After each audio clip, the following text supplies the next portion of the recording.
Hello, and welcome to the Pelican Marsh Foundation Board of Directors September meeting. I'm just going to remind everyone, board members and audience members alike, that we have a lot of people on Zoom today, and so they're not going to be able to hear anything if we don't speak in the microphone. So when we get to the resident comment portion of the meeting, please wait until you get your microphone in hand before you start your statements. Thank you. Please rise for the Pledge of Allegiance. I pledge allegiance to the flag of the United States of America and to the republic which stands one nation under God, indivisible, with liberty and justice for all. Okay, call the roll, please, and certify quorum of approved notes. Okay, we have Matt Barger present, Karen Gilmartin, Dee Burke, Nathaniel Monks, Margie Cassia, and Brian Colin on Zoom. So we have a quorum of the meeting, and notice was posted in accordance with Florida statute. And just remind everyone, again, if you wish to speak at today's meeting, make a comment or ask a question on the information provided on today's meeting agenda, please sign up on the sheet we have provided at the back of the room here. And then when it's time for your turn to be called to speak, actually I have you guys set up at the podium here with a microphone. So please stand to the podium to speak so the members on Zoom can hear you. Thank you. Pat Kepke is also in attendance on Zoom. Did she come in? Very good. I don't see her yet. Hold on. Do you have her? I don't have her on Zoom. She said she could see us. All right, hold on. I got to bring her in. She's probably on the guest side. Wrong one. There she is.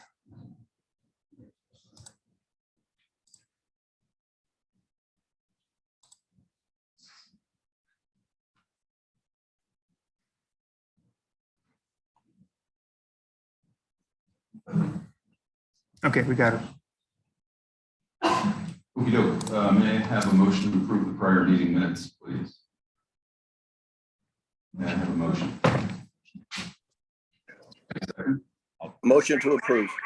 Aye. Opposed? Thank you. Okay. Everybody here, me okay? Yes. I'm going to turn up a little bit, Steve, just make sure we can get it.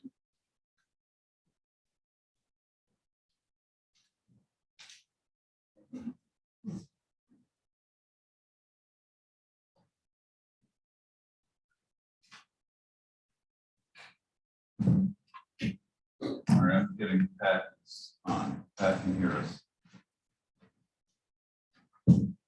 We're good to go? I think we're good to go. Okay.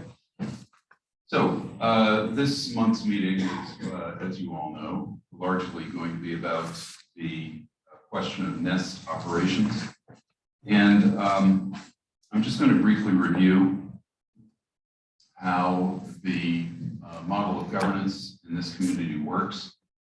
It's an HOA, like all of the HOAs, it's a majority rules model. That means that the board primary responsibility is to represent the majority interest in all business that comes before the foundation. And as you guys know and can see, we have a full house here today, but most of the people who live here aren't in this room today. While we represent all of you, we represent all of them as well. So because the questions that we are going to be considering are questions that are of great import to this community, we are going to have a proxy vote that we're going to send out to the membership on the questions of whether we are going to have a minimum here next year to support food and beverage services, and also whether the restaurant Nest in its current form is going to stay open or be closed as soon as possible. So these are the questions that are before the community, and the board feels strongly that the entire community deserves a voice in these issues. Therefore, we will be sending out a proxy vote, and the proxy vote will have an abbreviated response time. In other words, typically these things are about a 30-day response. We're going to ask people to respond in 15 days because the urgent nature of these questions, we believe that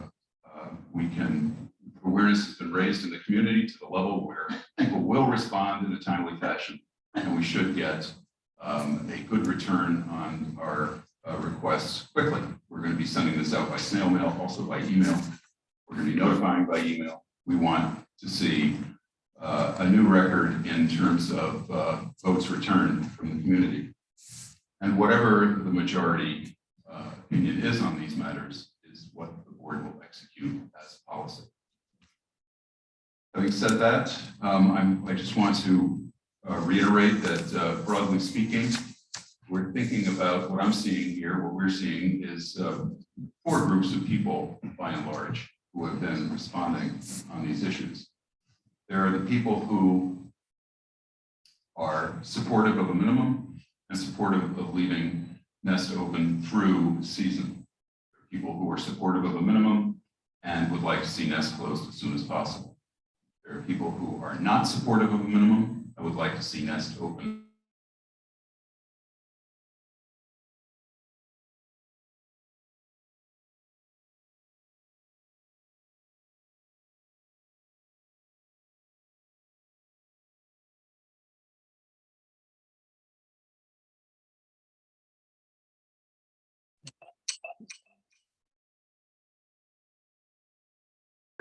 And in a few weeks, we hope to have a clear path forward on this issue. With that in mind, I'm going to make a motion that the board send a proxy vote out to the membership on covering these issues that I just finished mentioning. May I have a second? Second. All in favor? You Aye. didn't have board, you didn't have board. Aye. To talk about something before you vote. Well, you That's a- can. No, you have to. When you have a motion, then you second the motion, then you have board comments, and then you have committee comments, and then you vote. In point of fact, you don't have to have community comments. You have to have board comments. Right. Okay, are there any board comments on this motion? Yes, I have a comment. I'm against this motion because we already, 2 years ago almost, sent out a proxy vote to the community, asking them, should we have a food and beverage and have it operated by an owner operator? The people overwhelmingly voted yes. Then we were forced into a different situation, which we did not want, by the lockdown of hiring 18 when no one could get an employee to come back to work. So no company that wanted that position of owning the restaurant in our food and they didn't want to do it anymore. They all backed out. They said, sorry, I can't hire employees. But the people had already voted yes. And we were stuck with a building getting built and nobody to run it. So the only option we could come up with was Crave offering to run our restaurant, not their own, in this facility. So they said, you have to own it. We'll run it for you, but you get all the losses and profits and we'll run it for you. And so we did that. And now we are where we are. And so I recommend to the board to do what the people have already voted yes for, which was put an owner operator in there. Hiring freeze is over. Now we need to go find an owner operator, put them in there and not delay any longer. So this is why I will be voting no for this. Are there any other board comments? Okay, all in favor? Aye. Opposed? Aye.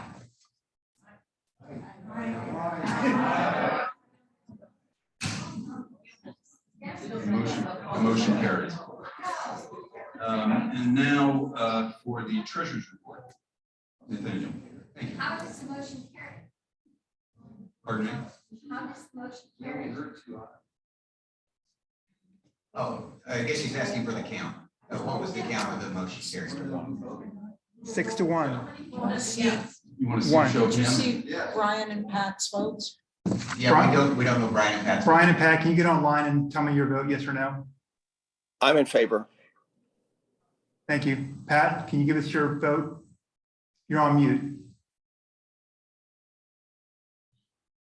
Can you hear me? Yes, are you for the motion or against? Against. Okay. It's 5-2. Okay. Motion carries. Now for the treasurer. Thank you, Steve. Okay, Let me pull up the treasurer we report. have a treasurer's report, and we'll Coming up. pull it up one line and you'll see it on the screen there. You know, I've been doing this for a long time and going to board meetings for a long time, and the treasurer's report is normally where people's eyes glaze over, but today, you guys are leaning forward. Thank you for your interest. Today, we look at our financial situation, and our year-to-date expenses at the administration are over budget, $11,580. Our repairs and maintenance are a little over budget, landscaping and irrigation. Hold on 1 second, trying to get, Oh, yeah, that is better, thank you. At the fitness center, we're right at budget expectations. At court sports, we're a little bit behind budget, but actually we probably just under budget a little bit. Everything's going well at the court sports. We didn't have enough employees last year, and now we're fully staffed, and so our budget is a little higher than last year. Social activities, that bounces up and down with how often people pay for their activities, and so it shows a loss, but there's really nothing that next month it will probably show a profit. It's just sometimes we take in the money for tickets and then we spend the money for tickets, whatever. It's going really good. Social activities have been really, really, really good this year. Lynn has had more months of more activities than ever before. We've never seen this much social activities. We're becoming a social place to live. Food and beverage has incurred an 8-month loss of $342,617. This is the Nest operation outside. This loss is attributed to no revenues in January and most of February due to delayed opening. Construction was delayed because of COVID slowdowns, supply chain, what have you, and the best part of the year to be open is in January, February, March, and we were closed until February 19th, I believe.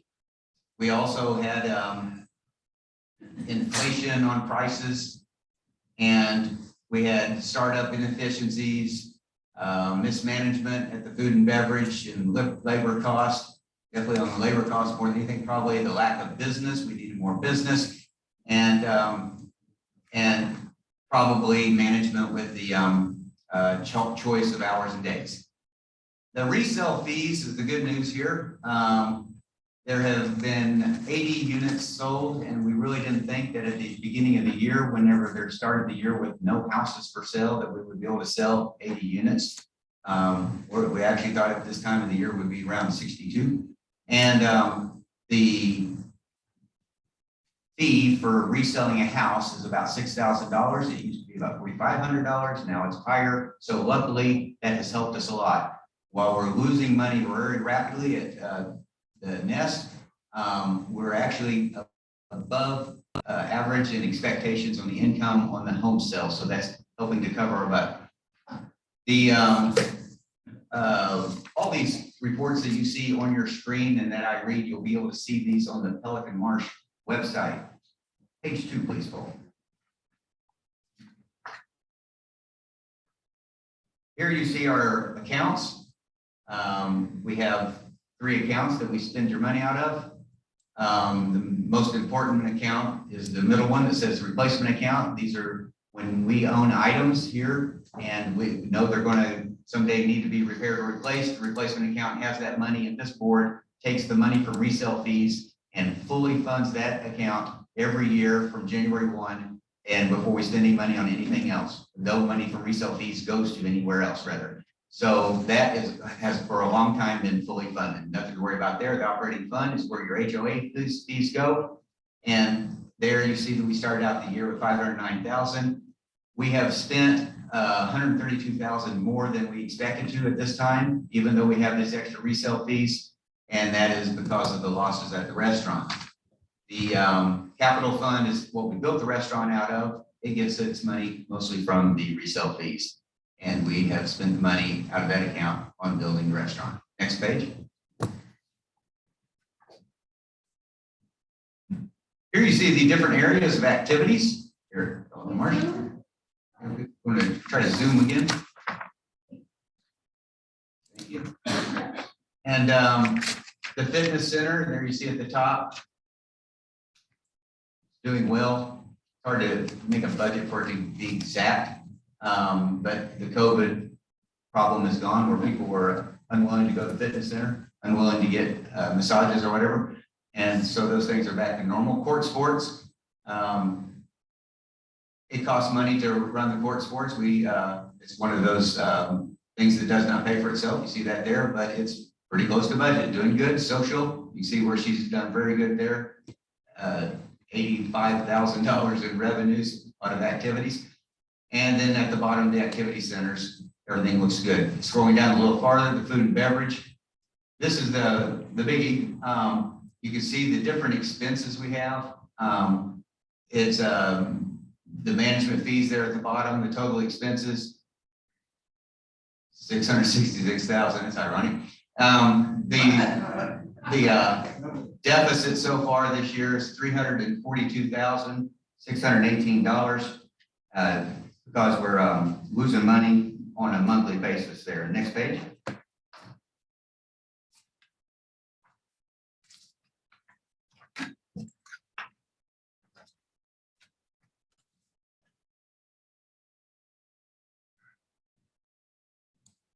I'm going to pull my. Okay, you see 87 houses sold, and then 7 below that, 7 people moved from one place in Pelican Marsh to somewhere else in Pelican Marsh. They love Pelican Marsh, can't leave, but to buy a house, they didn't have to pay a fee.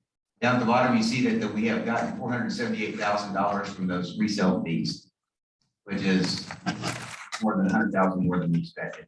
This is good news. Next page. Daniel, do we know how many are in process? I knew yesterday, Paul, remind me, is it 6? 8. 8. So we have 8 more in process, and we still have a few months left of this year. The most important thing I think that I would have to say with this treasurer's report is that is not there. You had to actually use your calculator to find it, but last month we lost $48,000 at the food and beverage, which is about $2,000 a day. In my mind, that we're open. In my mind, that's an emergency. And so since the weekend of 4th of July, I've been recommending to the board that we need to close it down. I do still recommend to the board that we need to, as quickly as possible, start negotiating with Crave and other operators and try to find a better solution. The numbers are a little bit worse than they look also, because right now they're only billing us for half of their fee. And it's based on a verbal contract. So they could come back later if they don't sign the contract at a lower fee. They could come back later and make it even a little higher. So the 48 from last month could later be higher if they don't sign the contract to make it permanent that they're going to lower their fee. So it's not a good situation. I think it's terrible. Some people do want to stay with it, but I have to give my opinion that it should not be stayed with. That's the whole treasurer's report. Thank you. Foundation Manager's report, Paul. Okay, so September is usually our slowest month, one of our slowest months of the year before the activity around the community center starts to pick up. We are looking forward, the group and I, the staff, to a busy and fun-filled season. Just a reminder that we have a great event coming up called the Tri-Court Challenge, which will be on October 13th. This will be an event where participants will be competing against each other in tennis, pickleball, and bocce. We have about 30 openings still looking to be filled for this event, so please see the front desk to learn more about the event and how to sign up. I want to say a big thank you to the volunteers who went out to area businesses to get a lot of great donations to be auctioned off at this event, which is for charity, which all the proceeds will be going to the Guadalupe Center this year. So thank you for all their hard work and effort.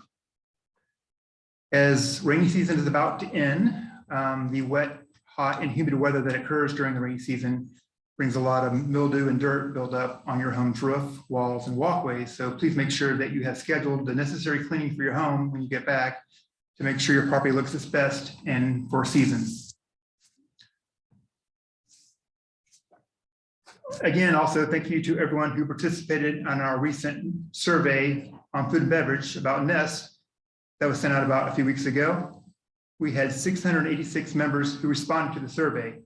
This information that we received from the members will help us with our continued goal to make Nest a popular hangout where everyone can come out and enjoy their friends and neighbors and having fun, enjoying great food and drink.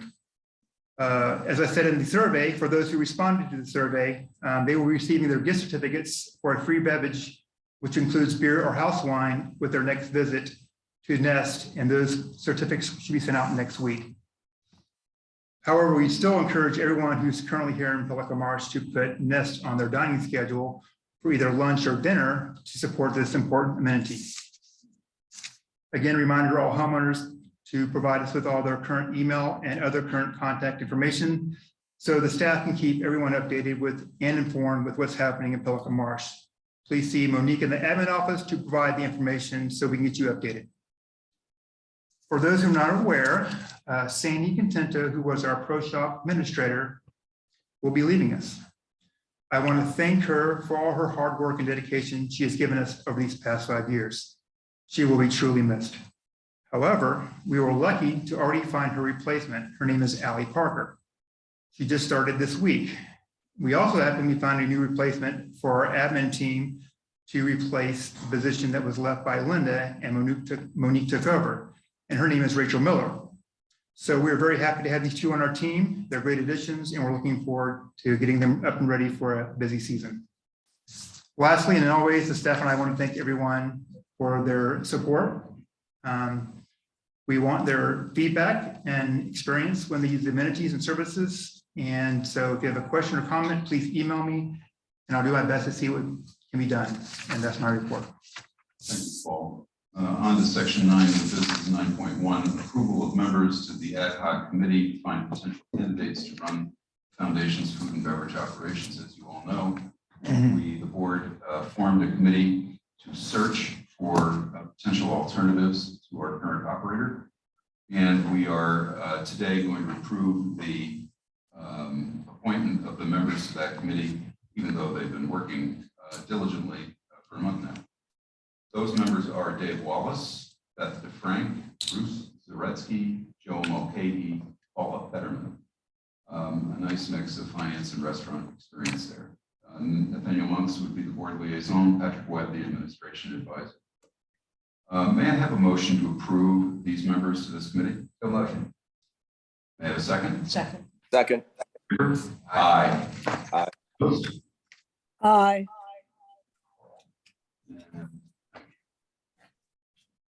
Passed.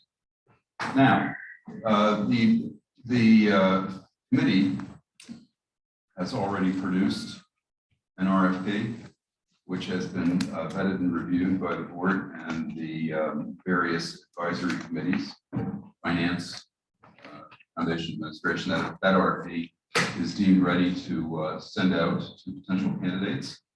So I would like to entertain a motion to approve this RFP. So motion. And a second. Second. All in favor? Aye. Aye. Opposed? And it's approved. Now, 9.3, the Design Review Committee written report. May I have a motion to accept this report as written? So motion. Second. Second. All in favor? Aye. Aye. Okay, time for board member comments. Mr. President, Pardon me? can you hear me? We get our board member comments right now. Yes. I'd like to, Wait. Hang on a second. What's happening? Pat has a comment. Board Speak. Board. We're in the board comments. All right, Arthur, we will talk to you in the resident comment section. okay.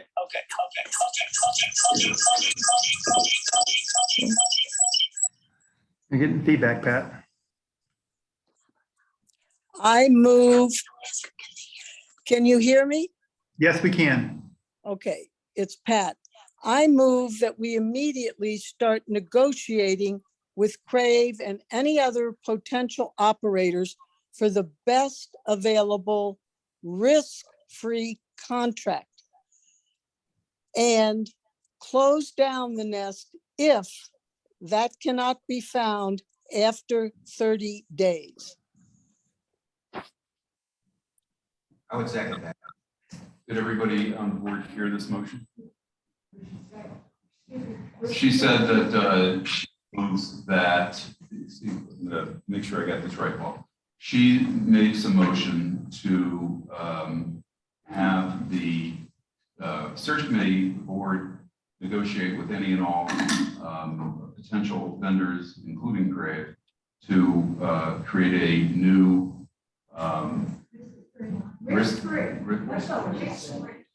No such thing. risk-free, thank you, deal with the foundation, and that if this cannot be done within 30 days to close the restaurant. May I have a second? I'll second that. Board member comment?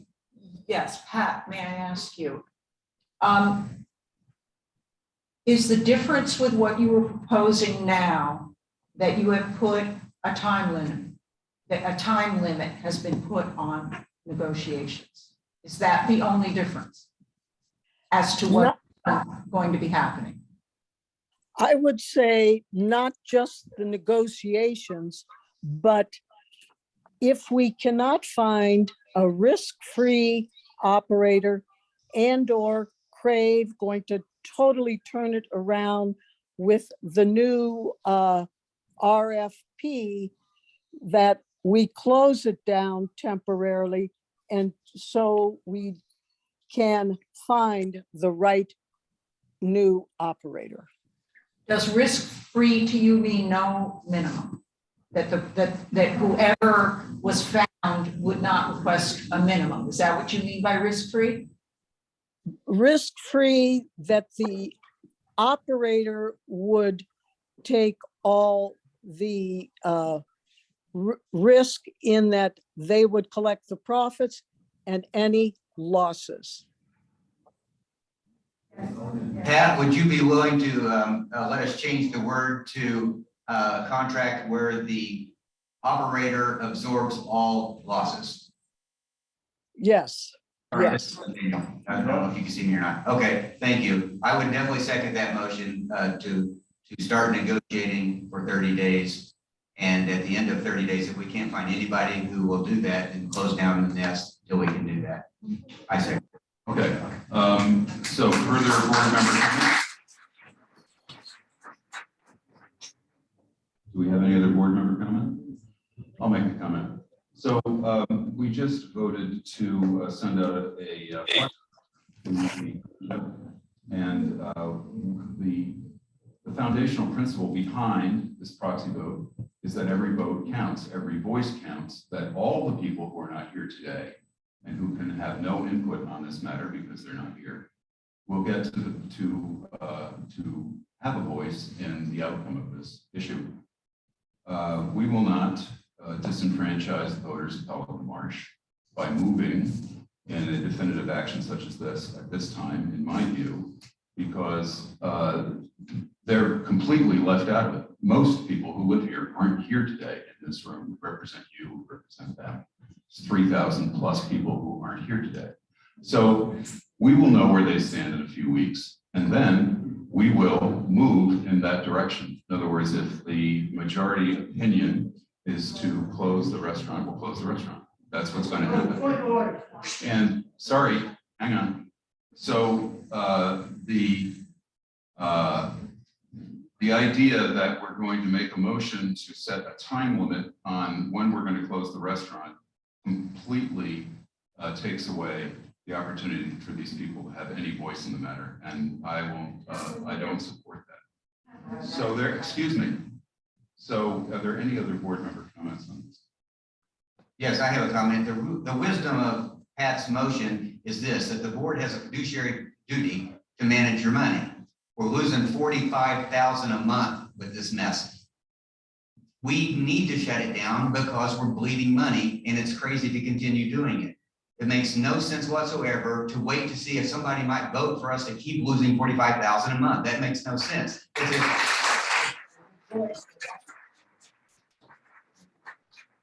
it would be a stupid choice. If people were stupid enough to vote for that, we couldn't do it. We could not keep losing 45,000 a month. And so the board needs to do its duty and end the losses. They can negotiate with Tom, Dick, or Harry, doesn't matter who, but we can't keep losing 45,000 a month. I'm not willing to keep writing checks.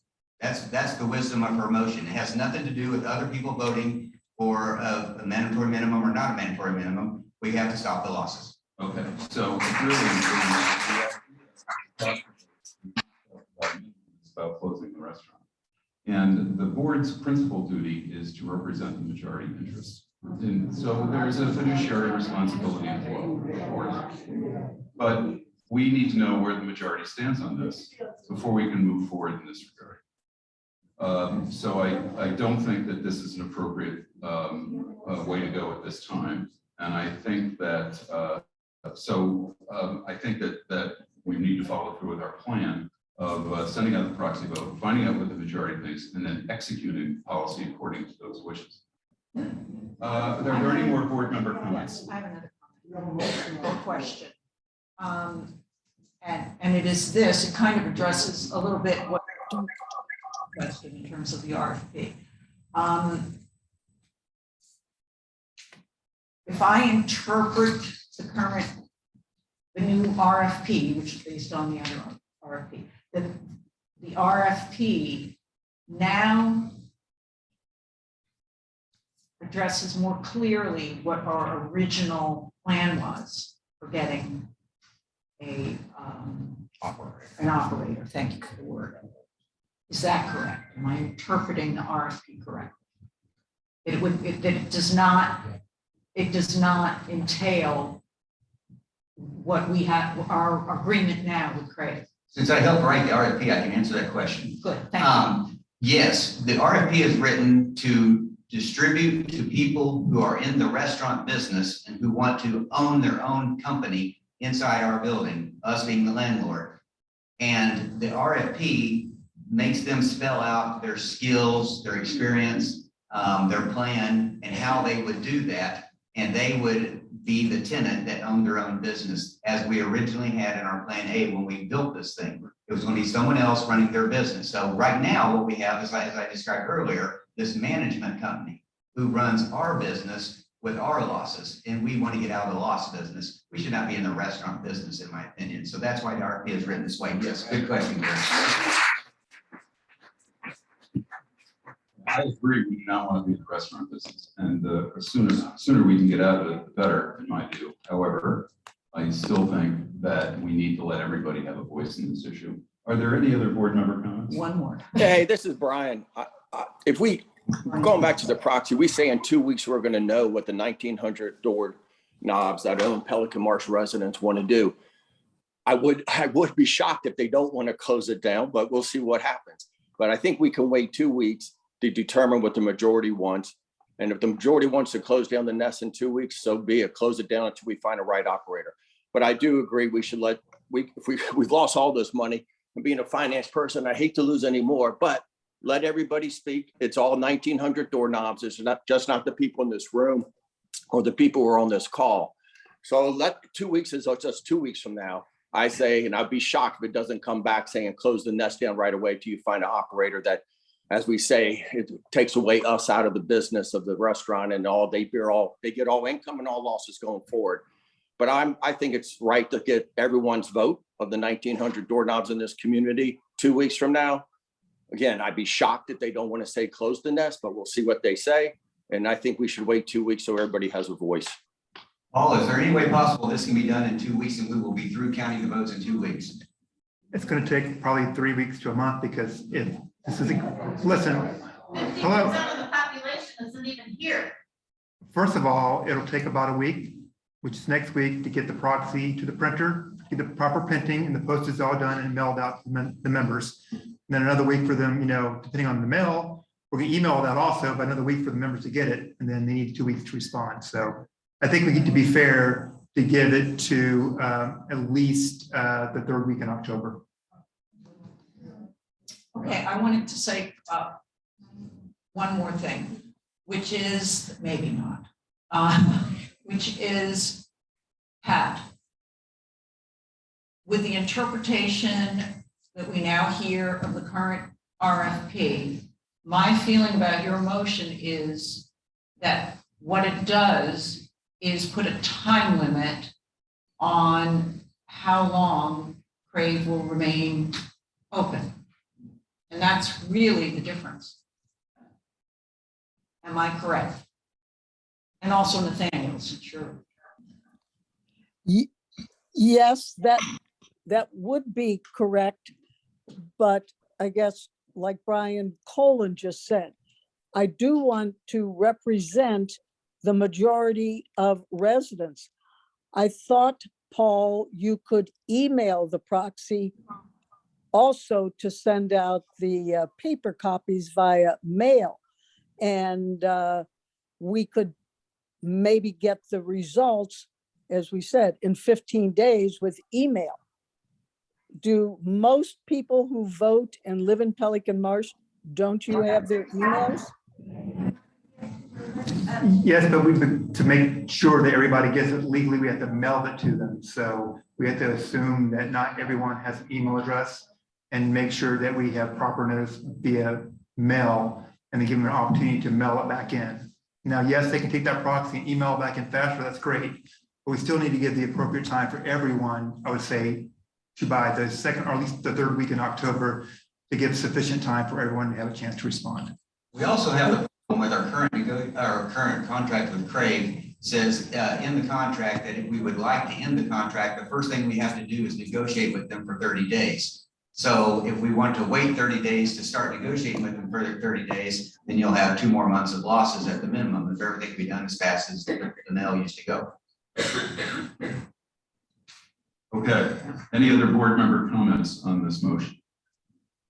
One thing I'm going to say here, it's going to be broadly unpopular, but the numbers that we're talking about here in terms of losses, obviously we're talking about projected losses. The losses that are projected are nowhere near $48,000 a month because as people come back to Pelican Marsh, we anticipate increased revenues.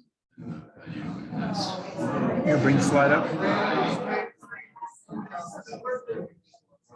And so we're looking at a projection through the budget of substantially less than that. Notwithstanding the fact that there are losses, nobody wants losses. We don't want losses. But at the end of the day, I'm not seeing any way around moving forward with this issue without cutting out the majority of the people who live here and giving them no voice in the matter. What if they vote to leave the nest open and to not have a mandatory minimum? So in other words, just stay with the status quo. What do we do in that case where we're just going to keep having losses? How would we follow that? How would we represent that? First of all, the issue there is that the minimum would not start in 22. So we're guaranteed to have losses through the end of the year. The question is how big.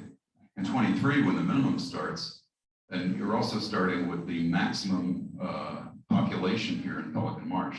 So January, February, March are, I don't even think, I think most people agree that you wouldn't even need a minimum for January, February, March because you're going to be maximizing the revenue stream through the venue. So I think that the idea there was always to see how Crave did through season, and if they failed to meet metrics at any point along the way, that we separate from. And also, we have this committee that's going to be working to find an alternative. If the committee finds an alternative on Monday that looks credible and takes us out of this situation, then I would wholeheartedly support getting them involved. And I know everybody else would too. So that's really sort of a long-winded way of responding to that question. Are there any other board member comments on this? Yeah, I got one more. Here in the Dayton, well, first, how fast can we do something to move up the proxy information to give it everybody? 2, I would like to start negotiating with new vendors now, bringing them in. And 3, based on the 30-day thing with Crave, I put them on notice now because we're not going to go into 2023 with the same type of agreement that we have with Crave now, where We have to absorb losses. So I say we turn on the 30-day clock with Crave now to renegotiate with them, and we start bringing in people tomorrow about new vendors. I think that's basically what Pat is saying with her. Well, Brian is willing to Brian is saying we should separate this into two separate issues. One, give Crave our start the clock today, because we have a mandatory start the clock. And so let's start the clock with Crave today. And if you're motioning that, Brian, I second that motion. Start the clock to what? I didn't know. Start the clock to what? So, okay, But let's if the just make members sure we respond understand. to the Brian, survey can and you hear their me? proxy, they want, and then we're going against members. So, Brian, Lost you, Brian. Yeah, I'm here. good. So what you're saying is that we should notify Crave that we're starting the 30-day period whereby we negotiate with them around whatever issues need to be ameliorated to continue with them. But we start the clock now. And in the meantime, we're looking for somebody. And in the meantime, we're waiting for the proxy votes to come back from people. So the We don't even have to do that with your motion, because the board could choose to do that, right?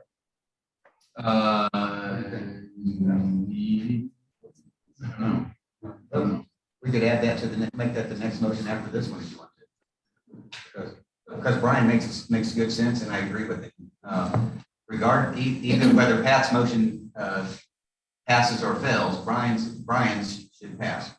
And I think everybody would agree with that. Let's find out. Okay. Brian, are you making a motion? Yeah, I am.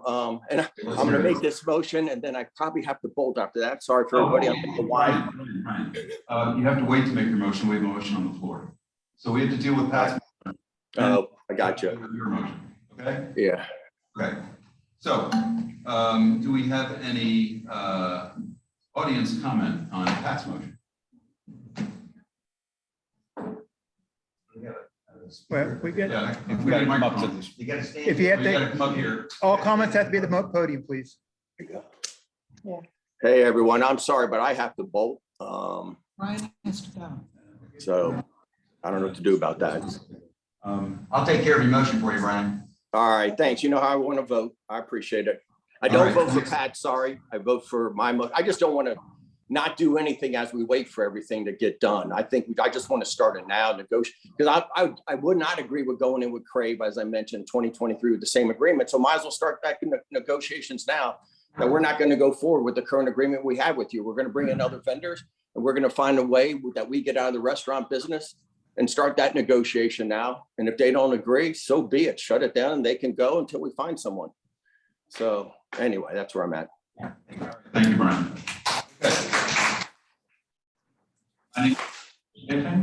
Regarding the proxy vote, to shorten the time frame until the replies come in, I think the majority of all residents are going to have email. This is one thing, and we can set a time limit to get their reply back by email. Regarding mail, we can never know whether the mail has arrived at the resident or not, and whether he just couldn't care less to reply, and we are waiting for his letter and reply, whatever. So I think there should be a time limit of 2 weeks, let's say, after sending the letter when the reply has to be in, otherwise it will not be counted. Thank you. I'm just going to ask Paul a question here. Paul, in terms of email, is it true that we have to mail the proxy vote to the recipient? Yes. And they can email the response back to Yes. us?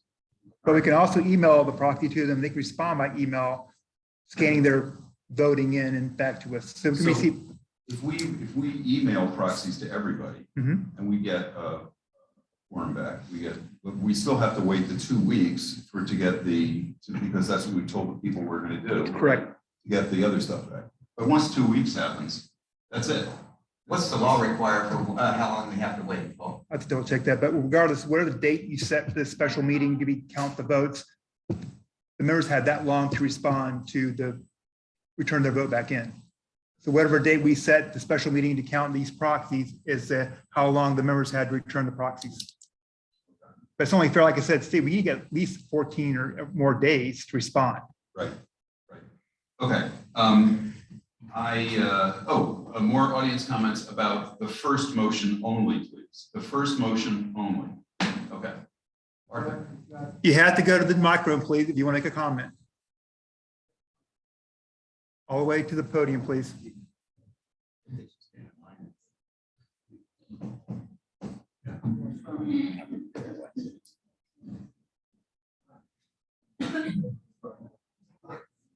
Arthur, excuse me for 1 second. Anybody who would like to comment on this motion only, why don't you line up behind Arthur so we can save some time?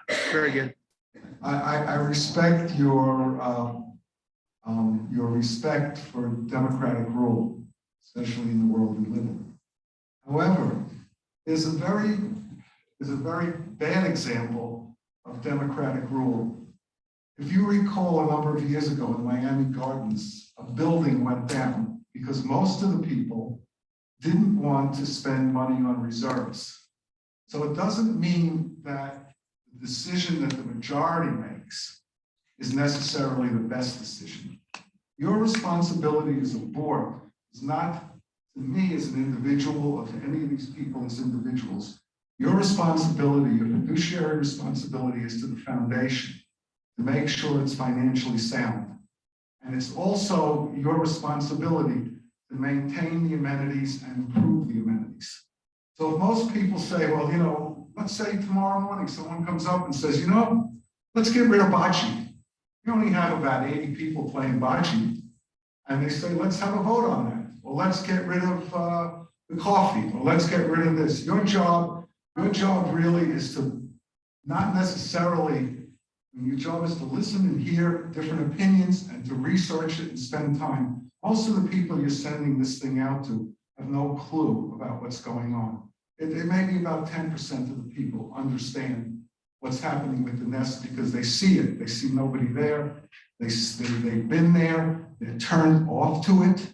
That brand is a very bad brand. And I talk to people outside the community. We go out to dinner and I say, well, you know, they said, no, we heard a lot of things about the nest. And basically, that's why people don't go. The other thing is, I think Nathaniel and Brian have the right way, that basically shut it down. It's bleeding money. It'll continue to bleed money, and then look for an alternative. So keep this in mind. Thank you. We're still going to have to pay. Arthur, did you have something to say about this motion? I That's just on the did. floor. That's what you had to say about it? Yeah. Okay, thank you. And what was the problem with that? Is it fair? Briefly, we've known about this for months, and yet I only heard. Sorry, could you identify yourself? My name is Susan Beagle. I live in Osprey Point. Okay, thank you. I've lived in Pelican Marsh for 20 years. You've known about this problem for a long time, and yet I happened to find out because somebody sent me an email disclosing that $560 would be charged every month. How many people got that email? So the reason I'm standing here now, Nathaniel, will it be written on that proxy that goes out to everyone exactly what they're voting on? Do they realize the amount of money that's going to be charged and the losses? Will that be presented in that proxy?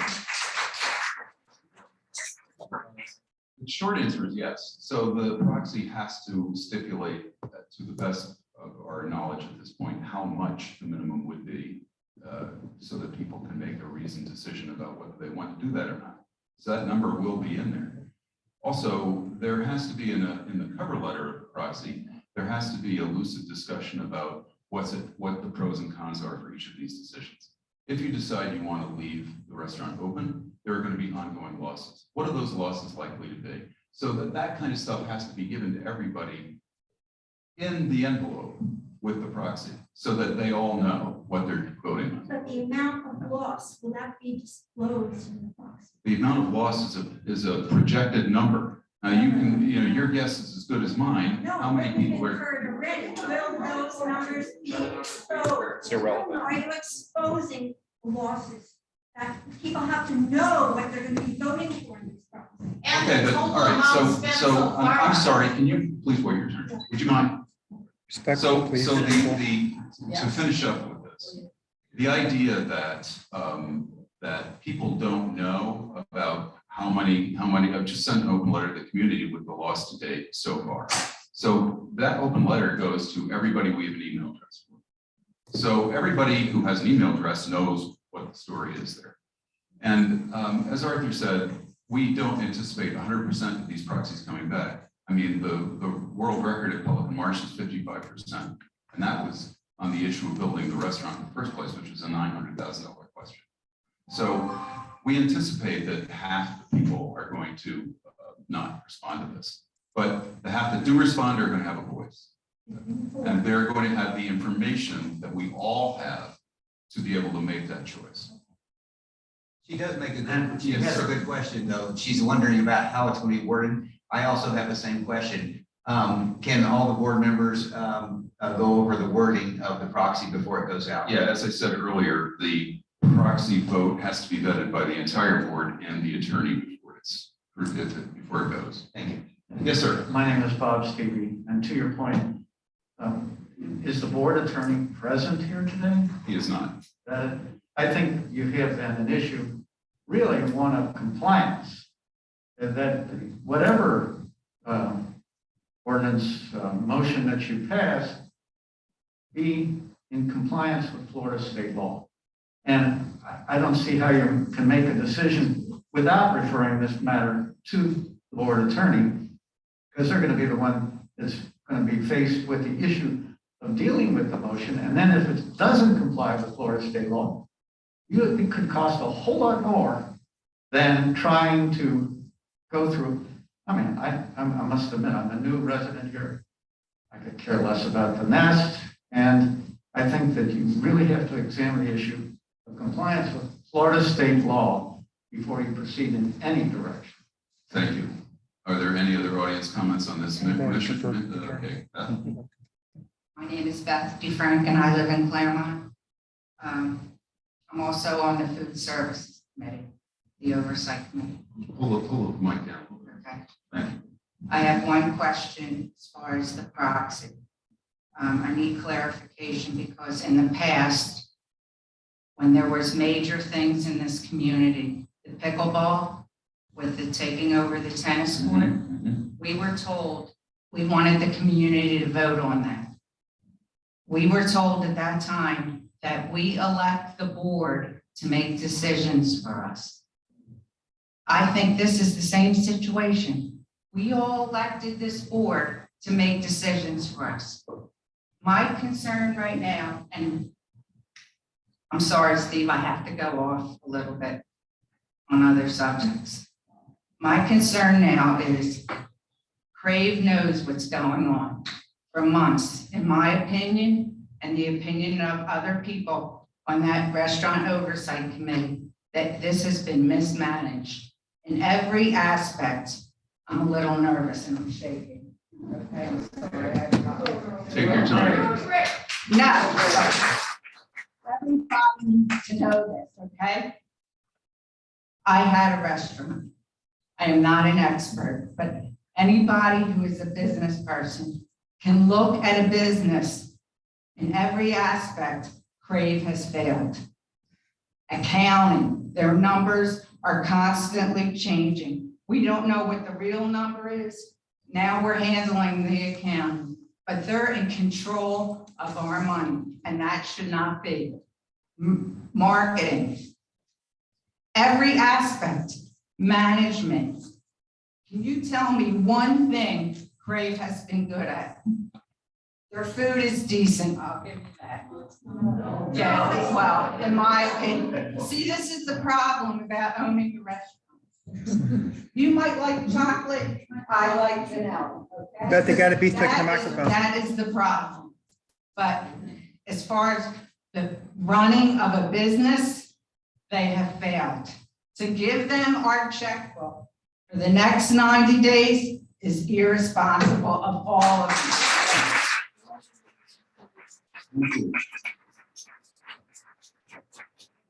Okay, so I've been on this committee for 6 months, 7 months. I will tell you what I know, okay? Because you all need to know. I'm sorry.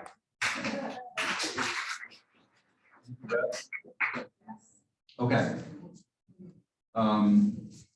We have a motion before us, and then a motion in holding pattern.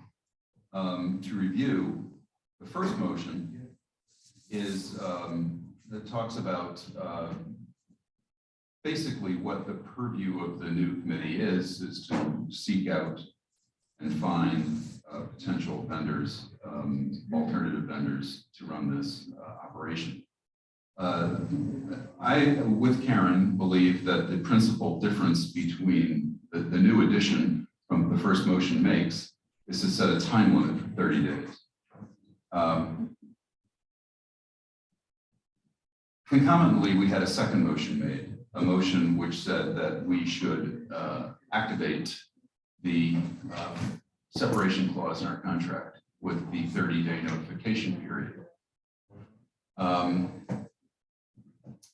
I know that the second motion isn't on the floor yet, but I think that in my mind, the first motion is not going to be helpful in this regard, but the second motion we need to talk about because I think that there's actually something that the board could do with the second motion. So with that in mind, I will call for a vote on the first motion, which is, as you know, Pat's motion. Paul, do you want to read that back? Do you have anything that you can? Pat motion, is Pat still on the line? Pat? read your- Yes, Read your motion again. okay. The motion said, I move that we immediately start negotiating with Crave and any other potential operators for the best available risk-free contract and close down the nest if that cannot be found after 30 days. Thank you. Effectively, we are giving Crave a 30-day notice because in all the best of worlds, we will not find an operator with 30 days that will be fully vetted. He's had 1 year. I do. Okay, Arthur. all right. May I have a vote on this first motion? All in favor? Aye. All opposed? Nay. Nay. Okay, so what's the count? It would be 5-2 against. Let's now consider the second motion. The second motion Brian made was that we would immediately notify Crave. Can I go ahead and make that motion since we're before him? I thought he made it. Oh, well, he's I not thought you here. seconded. But, yeah, but he's Give me my, before, so I believe the Well, that's rules true. are, I have to do it. All right. So I hereby motion that I we want to see, Crave notice that we are starting the negotiating I process that want to see what he's going to vote. requires good faith negotiation. Oh, she did. Okay, is there a second?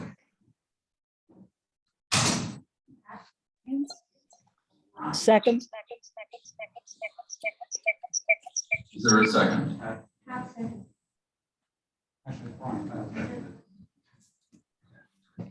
I second it.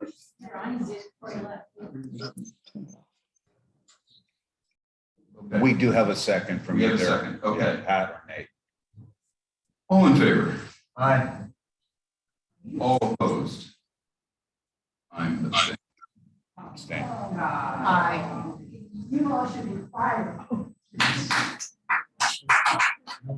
we finish our vote, please? Thank you. Let's take our votes one at a time. All right. Nay. Aye. So Where'd we end up? Where do we end up for? So can we get it one by one? But so give me if that. you Give me made the motion, Pat seconded, Motion. Pat seconded the motion. okay, Called the motion. all right, then, The motion was to give Crave, start the clock rolling. And then Margie was, you vote yes in favor? Okay, Margie, in favor? Karen, you also vote in favor? Karen, you vote in favor also, is that correct? Yes. Matt, you're voting? No. No. Matt, no. Okay, and Steve abstained? I abstained. Okay. All right, so there's a majority has it to start in the clock. Right. Now, the motion passed. Motion passed. So that means that the foundation will notify Crave that we're starting the 30-day, the initial 30-day notification period will start ASAP. Tomorrow? If Tomorrow. If it comes Yeah, back, probably. if people want to keep it open. What's that? If it comes back, if people want to keep it open. We'll talk to the again, we've lawyer and already see got how rid of this them, and new proceeds. We're operator, gonna follow your we're not advice. following what the members want. Exactly. We need to let Steve know that. I mean, they're very clear the board's doing. All right. So then why is the proxy going out then? Right. What's the proxy? There's no reason. If we go down this route, that's why I said no.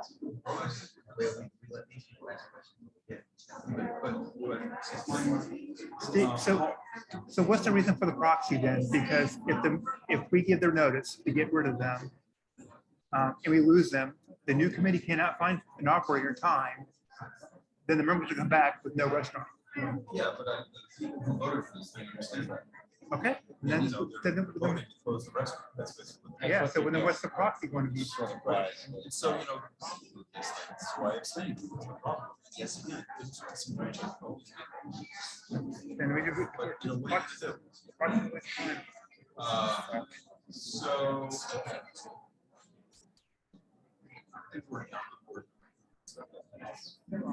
Paul, what have we got online?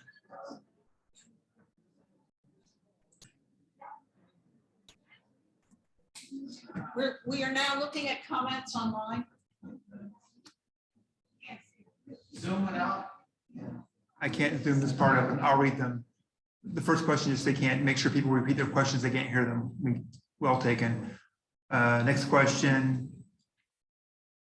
Isn't a dues increase or assessment a viable alternative to a food minimum? The number would be smaller than a minimum and would be considered a more fair to those who do not use Nest. Well, yeah, I think that the reason that residential-based seasonal communities use minimums is to drive business to their amenity. And you know, the whole idea is that as you know, if you look at people in Pelican Marsh here, there's pretty much nobody here over the summer like there is in most of these places. It would make sense moving forward to kind of talk to these people, the whatever operator, about either closing the place or running it on a reduced model. But without a minimum to support the revenue, you're going to have losses. We don't want losses. So this is the whole point. Yes, you can add money to the HOA fee. It goes directly to the bottom line. It's fungible. The foundation can use it for anything they want. The problem with it is, in my view, that you do not have the additional impetus to drive a business to the venue, and then you end up in a situation where servers don't get tip income because nobody's coming, and then they leave, and so then you close it down. I mean, if you don't want the amenity, then that's one thing, and that's sort of where we're kind of headed with this proxy vote. But if you want it in some fashion, it needs support. They all do, unless you're talking about a really low overhead operation, you know, prepackaged snacks or something. So that is the answer to that question. Next question. Next question is, how did the board derive with the dollar amount for the subsidy that would be implemented? But we haven't come up with a number yet, but typically on a minimum, what you do is you figure out what the total cost will be for the operation for the year, how much revenue would be needed to cover those costs, and then divide that revenue number by the number of homes in the community. Next question, will the proxy include possible minimums? And the answer will be yes, if a proxy goes out.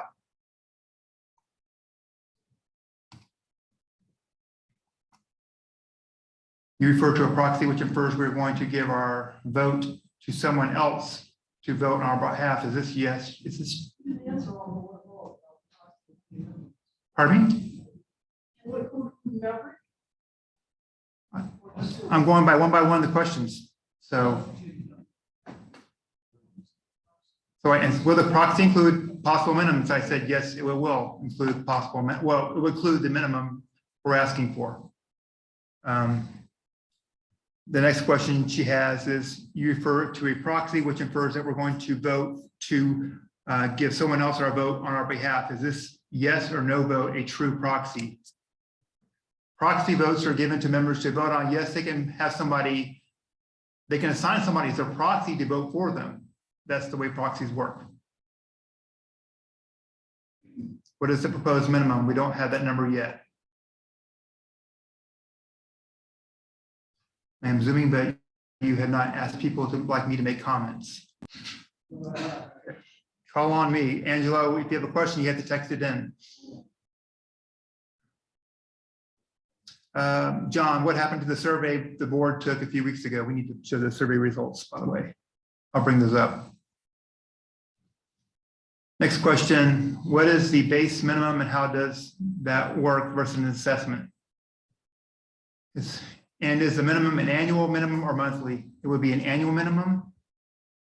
And the way I guess a minimum opposed to assessment, a minimum members get a value back in to purchase food or beverage with that minimum. An assessment is just an assessment, part of your dues, and you don't get any credit back to use towards food and beverage. See, that's also the answer to George Custis's question. If you add the money to the HOA fee, then the membership doesn't get any benefit at the restaurant from that increased fee. Whereas if you have a minimum, it all comes back to them in terms of right.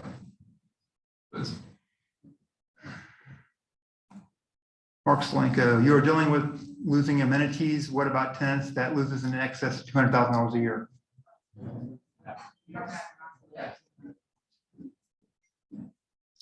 Angela, again, close down Nest and look for alternatives. Who wants to lose $4,500 a month? That's pretty simple. Have you considered operating Nest only as a bar? That can't be possible. With our license, you have to serve food also.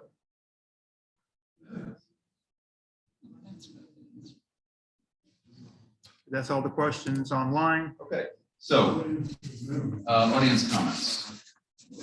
All right, so I have the list. Paul has a list. Tony? Yes, I'm right here. I'm going one by one. Did you sign up, sir? Okay, so I'm gonna get your name. You can make your comment. Okay, I want to get to your name. Okay, the first person who signed up was Tony Shrey.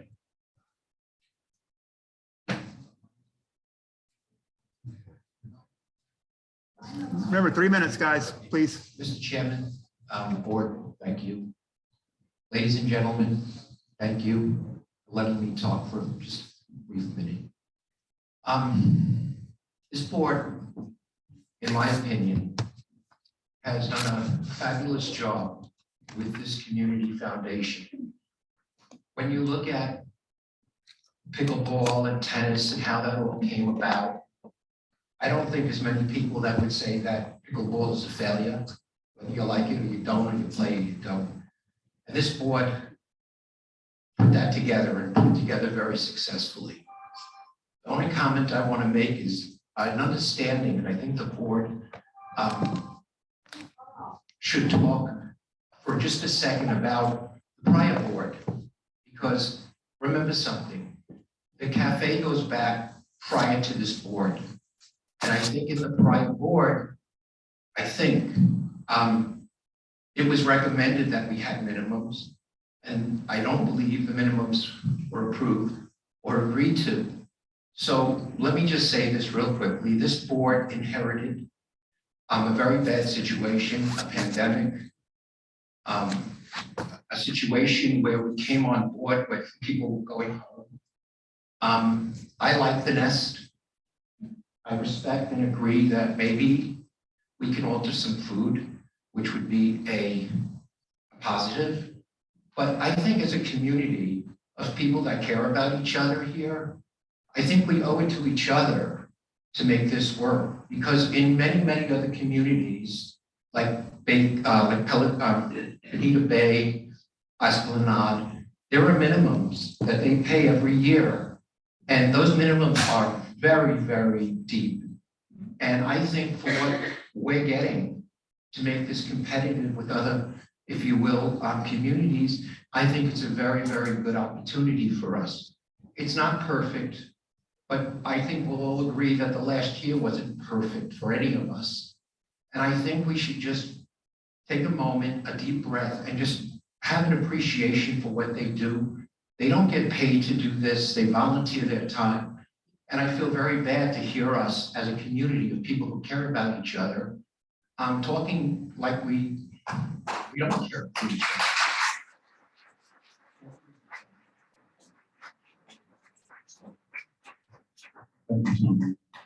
other. Next is Judy Knowles. My issues have all been raised. Okay, thank you, Judy. Keith, My issues have all been raised. all right, Judy's gonna pass on her comments. Peter Hurd.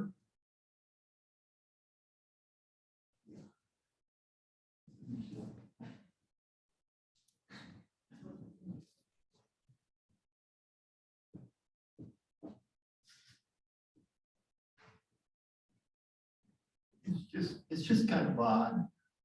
We call this a restaurant. It's not a restaurant. You're not gonna get people there in the summertime. So you might as well just say, anybody who's year round, forget it. You're not gonna have a restaurant. I mean, really, who's out there tonight?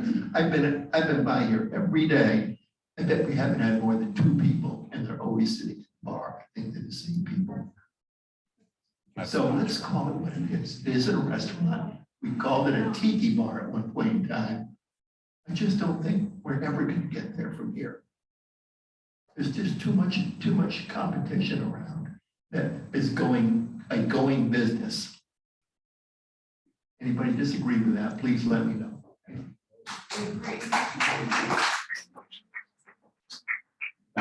Next is Joe Mulcahy.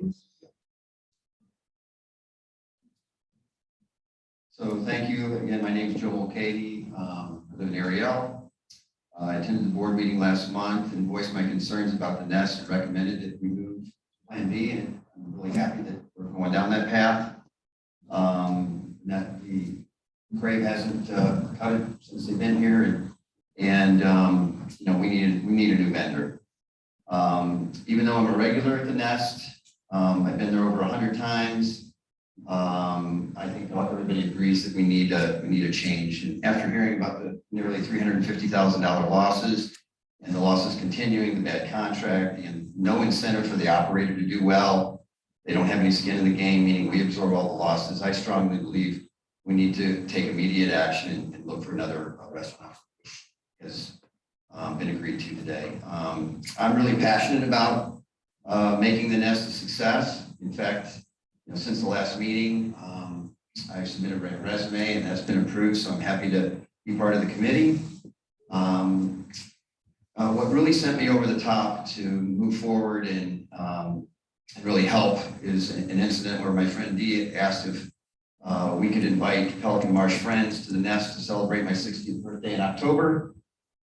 We offered to personally pay for all live entertainment, and anyone would be welcome. It wasn't a private party. We just wanted to show the nest in the community what this really lively establishment would look like. We figured that over the course of the afternoon and evening, people would come stop by, have a drink, listen to music, have some fun with everybody. We truly wanted to bring business to the nest and support this place because since it's open, it's been our cheers, a place there that all of us wanted to come and meet and be together. We truly wanted to bring business, and the response we received was a hard no. It was cited that the board and the nest discussed it, and they said no. We were given reasons that the board and the nest did not want live music, and there would be a parking problem. I have to ask seriously, on a Saturday night, there really isn't a parking problem. I question who's making those decisions because we asked over and over it, and it just didn't make any sense to me. Also, we were told that we could not have the party, and given that we pay for everything ourselves back by the bocce courts, anytime while the nest was open. So this request was also denied. I thought the community center was built for the residents and for the use by the residents, and I'm still stunned by the response. So we found another venue. I'm not going to raise this issue again. If Crave is truly a caterer, having 75 or 100 people come to the nest from 4 to 9 could have been, could have been a success. Turning away this kind of business sent me a very loud message that they're really not competent and we need to move forward with somebody else. And in the last meeting, my original comments that I was in favor of a mandatory minimum. I likely said this for selfish reasons because I already spend thousands of dollars at the nest, so it really wouldn't impact me at all. After talking to a lot of the other residents, I agree that the residents should not have to go and spend their money at the nest and be required to eat there if they don't want to.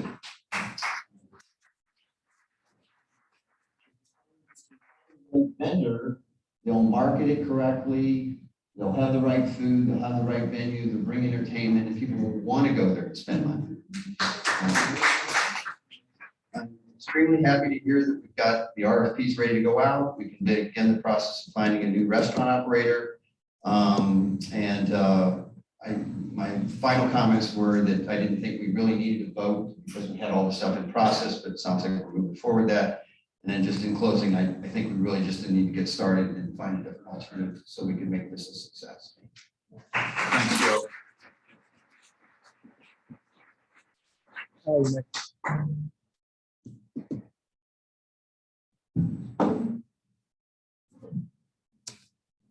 Hi, my name's Alice Turner, Claremont next door.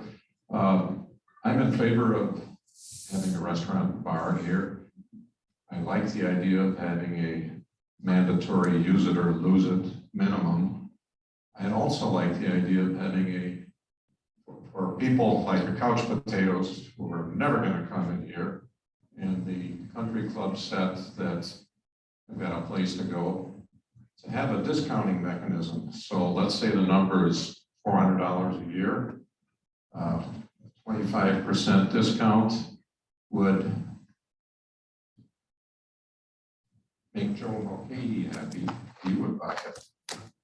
And I think let the market determine what the right price is. Somebody wants to get rid of it, 50%, whatever. That's all I have to say.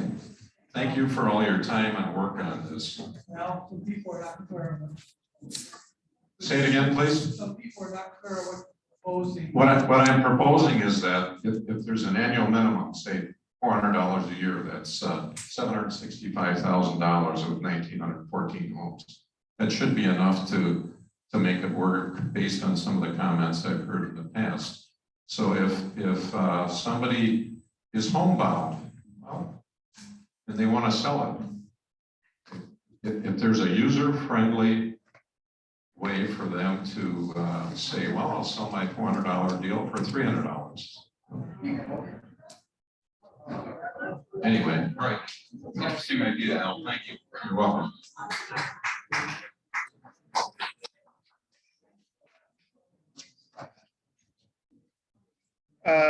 Stephen Verio.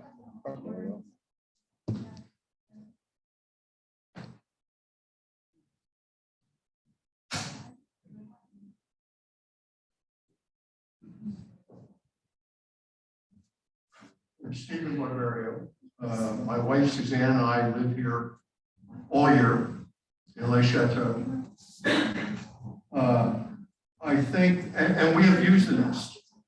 Not a lot, because I find the food to be relatively pedestrian, but we have used the nest. I want to thank the board because I think you folks do a wonderful job on everything you do. And you are never given the praise that you really deserve. And I know this because I served on the voting board for the East Side City, and I know what it's like.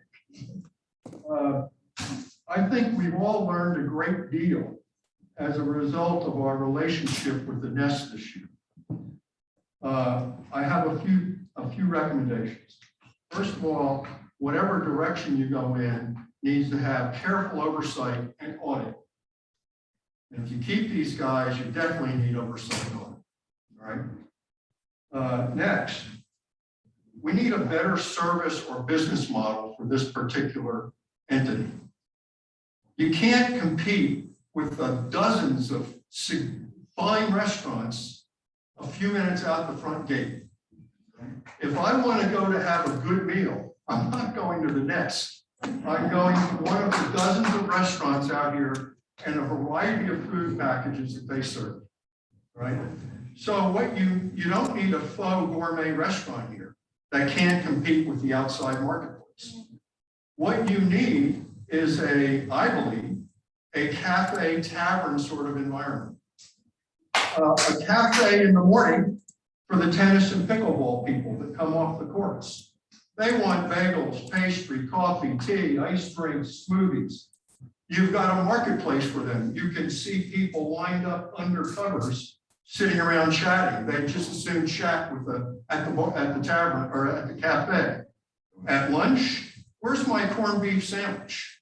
You know, I don't need a gourmet lunch. You need sandwiches, salads, light meals, grilled cheese, smoothies. You know, the smoothie people used to be there and they did a hell of a business every day when they were coming to the place. You know, that smoothie truck that used to be out there. Dinner, we don't need a gourmet meal there. What we need is a tavern that everybody goes to. I've heard it referred to many times in your August 18th meeting, I think. People constantly saying, cheers, okay? We need a place everybody can go to and have a light dinner, not a gourmet meal. Tavern food, tavern fare, burgers, dogs, fish and chips, dogs, by the way, hot dogs. You know, those kinds of things. There need to be snacks on the bar that people can come and grab. And you don't need 40 people running the place. You need a bartender and somebody who's going to take orders. And if you want to get your order, it'll be brought your table. But anyway, so I'm saying your business model going forward needs to be different. All right. Thank you. I've been in corporate environment for many years. When something doesn't work, you find a different business model. Thank you. Got Julie Stone was on the list to speak. Hello, I'm Julie Stone. I live in Egrets. I have a question about, are we paying the employees 200 and something a day, or that's not been brought up? So currently, are the employees at the Nest being paid a daily fee? They're by the hour. By the hour? Yes. Whether they're there or not? No, we only have 2 salary employees, management, but the rest are hourly employees. All right. And the Nest, and I am in favor of keeping the Nest, even if it is a bar. Bar makes money, and some food that makes people happy too.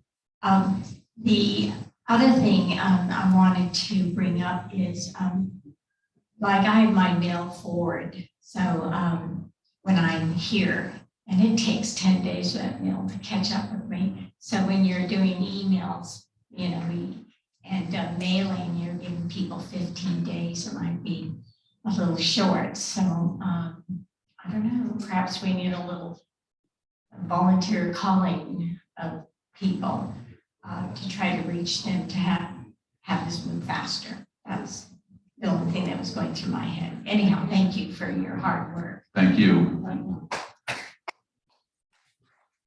Marla, are you there? You're next. And for those of you who don't know me, many of you don't know me, I'm Marla Ottenstein. I live at Claremont. A lot of people have left. I want a quick show of hands. Who here wants to close the restaurant down? For good? No, not necessarily for good, but who would like to close it until we, wait, let me finish. Thank you. Okay, thank you. Who would like to close it down until we have a restaurateur in business who takes all the risk, as Pat said, who will take the losses, who will take the profit, but who will run a restaurant at their risk? That's not bad. That's the majority, okay? Sending out a proxy is a very nice and fair thing to do. I apologize, my back is to you, but it's a little too late for that right now. The projection of $40,000 to $45,000 a month, Steve, I think that's reasonable. It's based on what we have seen for the last 6 months. And let's be honest, delayed opening, COVID, all that kind of stuff, I'm a little tired of those excuses, but you know, what it is, it is. Bottom line, food and beverage cost overruns 12%. That means that we have somebody running our restaurant who doesn't know how to order food for a restaurant, maybe for a catering business, but not for a brick and mortar restaurant. Labor cost overruns 8%. Again, mismanagement. Maybe Crave on the outset looks like they are a successful catering operation, but we have proof that they cannot run a restaurant. Subcontractor liquor license, I understand that, Paul, you and I discussed that. Additional supplies needed for opening. A restaurateur with experience running a restaurant would know what you need for opening, especially since it was a soft opening and they didn't have any people and you had to make reservations and the reservation system wasn't up to par. Loss due to the shortfall in sales. Whose fault is that? 46%. Bottom line, I mean, I'm a business owner and I know that if I didn't make any money, I would do everything I could to make money or close down. And anybody with an ounce of financial literacy, if you can balance your checkbook, for example, you know if you don't have money in that checking account, you cannot, I think I've got a minute left. No, you got your past your 3 minutes already. All right. Wait. No, excuse me. Does anybody have I have nothing against Joe Monte, whatever, sorry, Joe. He's talked for more than 3 minutes, didn't he? Yeah. I'm sorry, let's be real. All right, she's at 4.5 minutes now. Thank you. I've got a couple of things, and I appreciate that, ladies and gentlemen. The current situation could bankrupt us, okay? When I heard the wonderful news that we brought in $478,000 in resale income, why should that pay for a losing battle? We are losing money day by day by day. And you know what? We're just lucky we haven't had a hurricane, God forbid. We are so lucky that we have not had a hurricane because bankruptcy is not something that's appealing to people who might want to live here.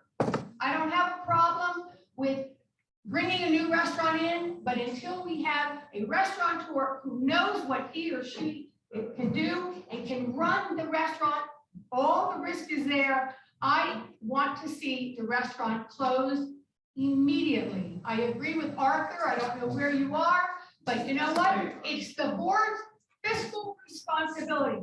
The way I see it, their behavior is unacceptable and it's reckless. Thank you all.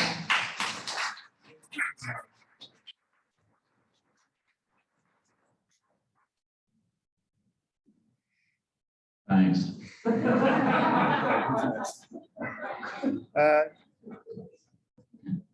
Dee, are you out there? Dee Valerio? Ronaldo, I'm sorry. Oh, thank you. Stephen Dugan?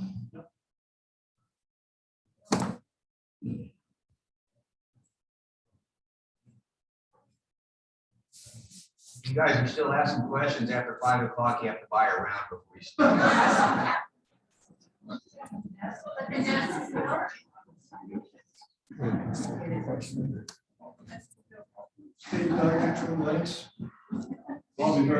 Can you speak in the microphone, Mr.?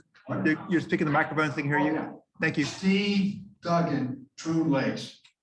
I just have some technical questions, so hopefully I'll be briefer than some of the other people. First of all, did I understand, it's Nathaniel Monk, correct? Yeah. Did I understand you say that there's a verbal contract? Yes, I understand that that contract has not been signed yet. And so right now we're technically still under the signed contract of 12.5 a month.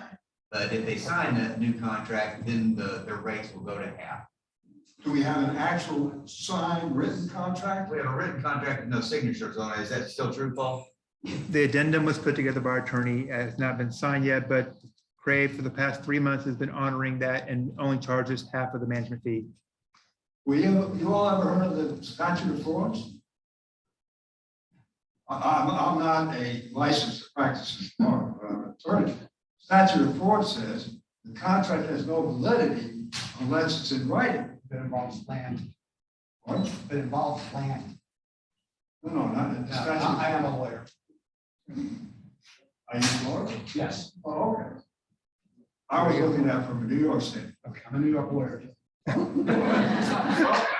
Yeah, All 50 states, don't even look. you had two Washington, lawyers. Washington and Georgia, if you want to go the route. You have two lawyers disagree. But you definitely want something in writing. That's critical. The second question I had is, how did you arrive at the figure 342,000? Was that given to you by the entity there, or did anybody audit that figure? Yeah, we have a finance committee. They look at these numbers every month. We have all these spreadsheets, by the way, for anyone who's interested and would like to look at how the numbers were generated. They're all available for your review. Great, okay.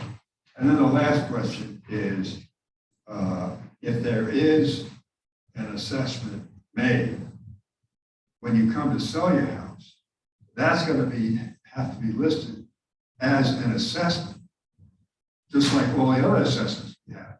And to me, I'm not planning to sell. I live here permanently, but to me, that would be a downer in anybody trying to sell their house, because they got to list all assessments, and any obligation to the nest would be an assessment. Right, it's not an assessment, actually. It's what the plan would be for a minimum, which of course we don't know is going to exist or isn't going to exist. But the fact is that it's not an assessment in the sense that you're just assessing money that goes directly into the operating fund of the foundation. This is a minimum so that you're getting food and beverage back for it. So anybody who's buying a house in here would understand that. Well, we still, in my opinion, have to be listed as an assessment for all the others. What other assessments? I mean, if you look at any amenity that is offered in Pelican Marsh, they cost money. Everybody pays for it through their HOA dues. Everybody who buys in here understands that this is part of the deal. So you're in an HOA, you pay the dues, you get the amenity. It's the same thing with the restaurant. But on your buy-sell contract, you have to list what, as a seller, what your assessment. That's when the estoppel is, and that's what every homeowner is provided when they buy in, is an estoppel that would list all the dues and fees. Is the answer. That's what we've been doing.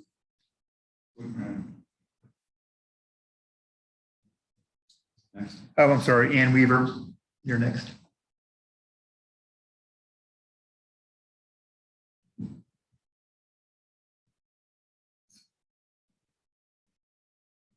Ann Weaver, I live in the Gables, and we've been residents of Pelican Marsh for 23 years.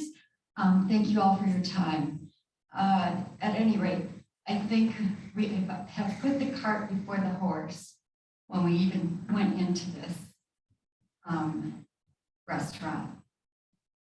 By having such a low number of people be able to make the decision, I think in future days, I would like to have an amendment to our bylaws that states when we have such an expensive proposition before people, it has to be 75% of the public, of the homeowners voting. Well, let me see if I understand this. So you're saying that the 55% of the people who responded to the vote last time, 78% of which voted for the restaurant construction, the 55% is an inadequate response rate. Right. In your view. For an expensive. But this is the way, I mean, so if you just think about, I said, I think we ought to consider an amendment to our bylaws that state that when we have an expense of this magnitude, it should be for 75% of the homeowners should have to vote on this. And if we don't receive that as a quorum for an expense of this magnitude, then we should, wait until such a time as we receive that. okay, thank you. And because this was passed with 45% of the homeowners voting positive. Voting Right, positive. but you know, Voting positive. I know that there was 55% of the homeowners that voted, but only 45% of them voted positive. right. Thank you. That's all I have to say. Okay, thank you.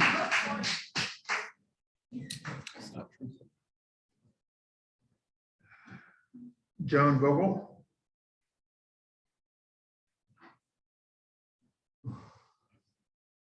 I'm Joan Vogel of Egret Squad. I want to make a comment about the food minimum situation. We do not have member billing here, so the food minimum here would not be able to operate the way it does at a country club where there's member billing and expenditures go against a food minimum, which then the balance is collected at the end of the year on the member billing. So as I understand it, the proposal was last time when I made a comment that it would be a prepaid situation where people would pay in their amount of money, which on the memo you sent out to the general community was $560 per household, would be prepaid up front. That would be a liability for the foundation because it is an explicit promise of the delivery of food against that minimum. And so you had also said last month that 60% of the volume would come in January, February, and March.